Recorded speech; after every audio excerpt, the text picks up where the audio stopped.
Hola, ¿qué tal? Sean todos bienvenidos una vez más a su podcast favorito sobre derecho, al derecho y al revés. Yo soy Sebastián Hernández Errasti y el día de hoy tengo a un gran invitado, aunque siempre digo lo mismo, pero hoy verdaderamente es algo muy especial, ya que hoy tenemos a un mentor, no solo para uno de nuestros colaboradores, y no solo para todos nosotros, para mí y para Matilda, sino porque es un gran abogado, un gran litigante, un gran licenciado y de seguro un gran profesional que el día de hoy nos va a hablar. Tengo conmigo a Eduardo Sodi. ¿Cómo está? Te agradezco, Sebastián. Muy bien, gracias. Aquí contento de poder participar en este proyecto. No, gracias a usted por tomarse el tiempo de venir hasta acá. Con Ya mucho sé que gusto. es un tema venir hasta el sur de la ciudad. Entonces es un tema. Sí, pero bueno, vale la pena. Sí, claro, muchas gracias. Entonces, el día de hoy tenemos un punto muy interesante, un tema muy interesante, ya que estamos hablando de la ley a la reforma de amparo. Sabemos que esto fue un tema muy relevante hace unos meses, pero aprovechando que ya pasaron un tiempo, podemos analizar un poco más, podemos saber qué tal cosas están bien, qué otras cosas están mal, cuáles son los puntos buenos, cuáles son los puntos malos, y por eso lo tenemos usted aquí, porque sabemos que usted nos puede dar un panorama muy amplio sobre esta reforma. Entonces, si nos puede decir más o menos de qué va, y ya después vamos desenvolviendo todo lo que nos diga. Claro, pero ¿qué te parecería si le decimos a las personas que nos van a ver, que nos van a escuchar, qué es el amparo? Sí, claro. ¿No? Yo creo que es importante. ¿Qué es el amparo? Bueno, pues es un mecanismo que tenemos todos los individuos, ¿sí? Y que está regulado por la Constitución Política de los Estados Unidos Mexicanos, que le permite a las personas promover la intervención del Poder Judicial Federal, de un juez, para detener los actos de autoridad que puedan ser perjudiciales, ¿no? Perjudiciales, violatorios de derechos humanos. Exacto.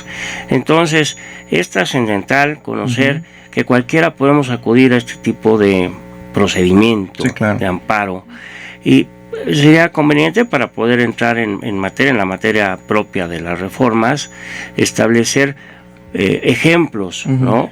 Ejemplos en el amparo.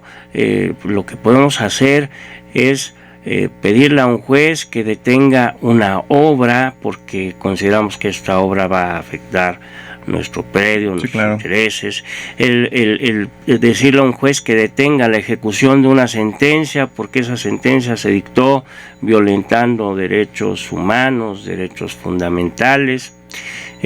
Entonces, es una institución jurídica que viene desde el siglo XIX, por cierto, y hoy que pues estamos celebrando el 106 aniversario de nuestra Constitución, promulgada el 5 de febrero de 1917, pues te puedo decir que la ley de amparo, con base en esta Constitución, la primera que se emitió fue en el año 1919, cuando era presidente Venustiano Carranza. Y luego en el año 1938, con Lázaro Cárdenas, se emite una siguiente ley de amparo que dura décadas. Dura décadas y nos rige. Y en el año 2011, tú recordarás que se hacen unas reformas constitucionales muy amplias, de donde viene en 2013 la nueva ley de amparo que nos rige actualmente. Y esa ley de amparo de 2013 privilegia las reformas constitucionales de 2011, en donde se ampliaba la protección a derechos humanos. Y esto es muy importante, es trascendental para entender las reformas últimas de octubre de 2016. De 2025, hubo otras reformas en marzo de 2025, pero las que nos atañen para lo que estamos practicando es lo importante, 2025. ¿Qué nos interesa de la ley de amparo y de las reformas? Uno de los puntos que tiene este procedimiento de amparo es algo que se llama suspensión. Sí, claro. Y que mucha gente piensa que la suspensión es que ya me concedieron el amparo. No. Es una etapa del procedimiento de amparo en donde un juez de distrito, que es quien es el encargado de atender los pedimentos, las peticiones de amparo, analiza la demanda y puede suspender el acto de autoridad que nos está afectando. Hay muchos ejemplos. Sí, claro. Me gusta siempre el ejemplo de aquel que está condenado a muerte. Nuestra Constitución prohíbe la pena de muerte, ¿no? Uh-huh. Pero vamos a suponer que un juez loco, de estos nuevos de los del acordeón, casi, ¿no? Uh-huh. Dijera, pues te condeno a la pena de muerte. Okay. Bueno, esa persona que está condenada a la pena de muerte acude en un procedimiento de amparo y lo primero que le dice al juez es: oye, antes de que resuelva si está violentando mis derechos fundamentales, mis derechos humanos, la Constitución, la legalidad, uh-huh, suspende el acto de ejecución. Okay. O sea, suspende que me maten. Por favor. Suspende que cumplan, ¿no? Sí. Esa es la suspensión. Okay. Esa suspensión se da en muchos temas. Vamos a suponer que llega una autoridad administrativa y te clausura, okay, tu negocio. Tú consideras que esa clausura fue ilegal, te está afectando, promueves tu amparo y le pides al juez que primero suspenda ese acto de clausura. Okay. Y entonces el juez revisa y dice, tienes, en principio observo que puedes tener razón, levanto la clausura por la suspensión, o sea, suspendo el acto de la autoridad. Okay. ¿No? Entonces, esta ley de amparo de 2013 protege a los individuos de una forma más amplia, uh-huh, en respeto al artículo 1 constitucional, ¿no?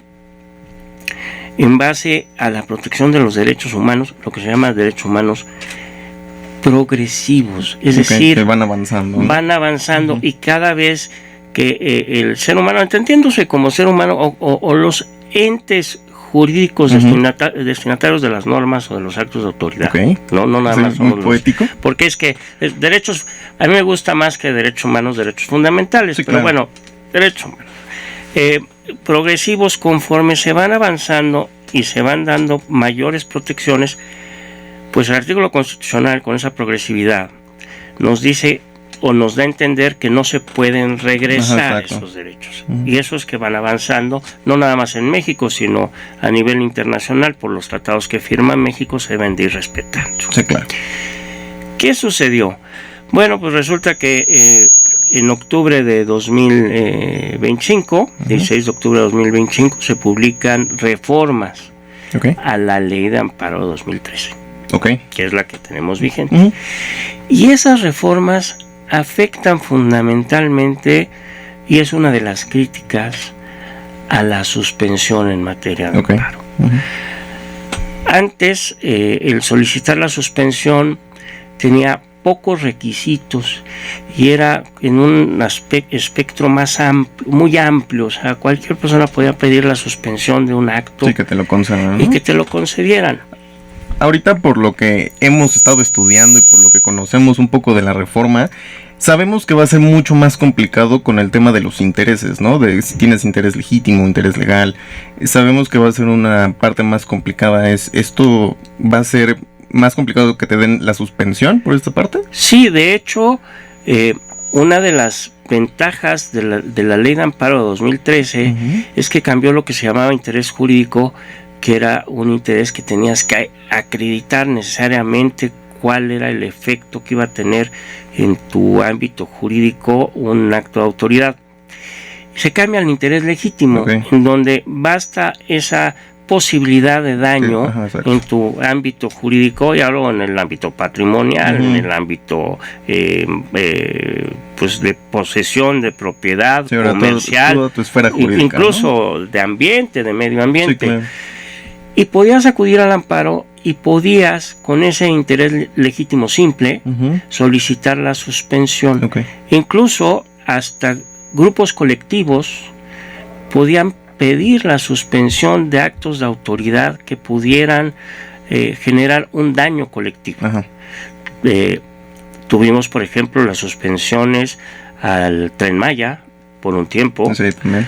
Tuvimos las suspensiones al AIFA, uh-huh, a que no se construyera el AIFA. Incluso en algún momento la suspensión para que el proyecto del aeropuerto que se iba a hacer en Texcoco no se suspendiera.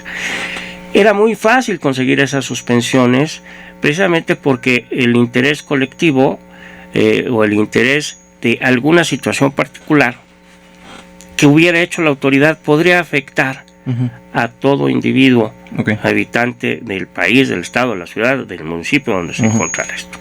Actualmente con las reformas, esta suspensión y este interés legítimo se le pusieron mayores requisitos, mayores candados para que te otorguen la suspensión. Es decir, ahora tienes que demostrar que te va a hacer una afectación directa, ¿no? En tu ámbito jurídico. Todo esto está hecho con una maña, ¿no? Para bueno, es muy sencillo. La maña es permitirle más facilidad a la autoridad para realizar sus actos y quitarle armas al ciudadano, al gobernado, al habitante del país, para poder detener sus actos de autoridad. Esta reforma está hecha precisamente para que la autoridad tenga más control. Tenga menos control. Sí, que sea a mano suelta o a mano libre la resolución. Que ya sea ahora sí totalmente maquiavélico el tema. Entonces eso ha sido de mucha crítica. Hay materias, por ejemplo la fiscal, en donde antes tú podías solicitar que se suspendiera un acto de la autoridad fiscal que te pretendía ejecutar un crédito fiscal porque no pagaste los impuestos, a decir de la autoridad. Y tú dices, no, espérame, si los pagué y me estás calculando mal, o me estás determinando mal, o me estás aplicando una ley en forma inadecuada. Te ibas al amparo y le pedías al juez de distrito, que es el que conoce el amparo, y suspéndeme este acto de autoridad antes de que me ejecute, antes de que me embargue mis cuentas, o antes de que... me dejen en la calle, prácticamente. Sí, prácticamente, o que, oye, me cancelaron mi sello fiscal, ¿qué es esto? No puedo emitir facturas. Oye, juez, concédeme la suspensión para que yo pueda seguir trabajando. ¿No? Actualmente, cuando tienes un crédito fiscal con estas reformas, te dice el juez de distrito, sí te suspendo, pero siempre y cuando me pongas en la mesa, o sea, me garantices dinero. Aquí todo lo que dice el fisco que le debes. Entonces ya te genera un daño. No, pues ya no tiene sentido, ¿no? Lo acabas de decir muy bien. La suspensión es para que no te afecten los actos de autoridad en lo que se resuelve el juicio de amparo. Y con estas reformas, por ejemplo, esta materia fiscal, pues ya te afecta porque tienes que pagar o ponerlo en garantía en lo que se resuelve el juicio de amparo. Entonces, esta materia de la suspensión en las reformas de octubre de 2025, pues realmente son muy criticadas. Disminuyeron esos derechos ya adquiridos por el ciudadano a partir de las reformas de 2013. Sí, claro. Y en este tema, por ejemplo, hemos escuchado a muchos políticos, ¿no? Incluido a lo mejor a la presidenta, algunos diputados, etcétera, que se hizo estas reformas para darle más acceso con el tema económico a la gente, a la ciudadanía. Pero ¿es cierto eso? ¿Cuánto costaba antes el amparo, así como a un particular con un abogado? Y ahora cambian esos costos, se quedan igual, suben, es más complicado, porque sabemos que el amparo es súper técnico. Los costos son iguales. No, la verdad. De hecho, actualmente la ley de amparo establece que los juicios de amparo deben de llevarse digitalmente, o sea, tecnológicamente, a través de todos los medios electrónicos, ¿no? Transmisión de los documentos, los expedientes son electrónicos y demás. Eso le genera mayor molestia a aquel que necesita que le sea concedido un amparo.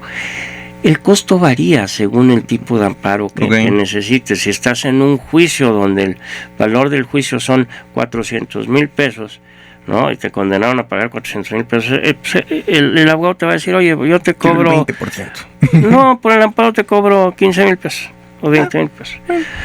Pero si lo que tú necesitas es un permiso para que tu radiodifusora pueda continuar emitiendo, ¿cuánto cuesta, no? Sí, claro. Eso, entonces un abogado te puede costar a la radiodifusora 1,000,000 de pesos. No existe una cantidad específica, pero si te acercas con abogados correctos, adecuados, el juicio de amparo no debe de ser caro. O sea, realmente no debe de ser muy caro. No te deben de dar la cara. Te digo, asuntos que son trascendentes económicamente o en cuanto al acto que pretendes nulificar de la autoridad, bueno, pues hay abogados que pues cobran. Sí, ya se ve. En base a lo que van a lograr con el amparo. Se quieren jubilar, por ahí dicen, ¿no? Puede ser. Puede ser. Bueno, ya ahorita se nos está acabando el tiempo, pero me gustaría para cerrar que nos diera como una reflexión de cuáles son los puntos buenos o cuáles son los malos de esta reforma. Bueno, pues los puntos buenos veo pocos. Okay. A lo mejor lo tecnológico me parece un acierto. Uh-huh. Me parece adecuado que aunque hayan ampliado el término para dictar resoluciones, pues es un término que presiona menos a los jueces para hacerla. Okay. Uh-huh.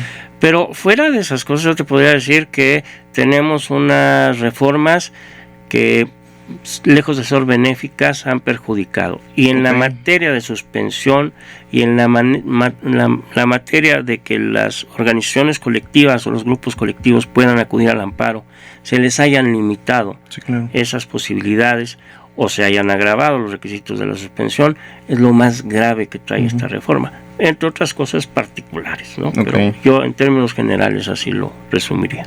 Algo complicado, entonces aquí lo leyeron primero, sabemos que la reforma de amparo es una catástrofe, es algo más o menos, vamos a ponerlo como algo, no sé, vamos, apocalíptico, casi. Pues le da más facultades a la autoridad de hacer lo que quiera. Sí, claro. Sin que tenga un freno. Entonces, lamentablemente ya se nos está acabando el tiempo. Yo soy Sebastián Hernández Errasti, tuve de acompañante a Eduardo Sodi. Muchas gracias por escuchar.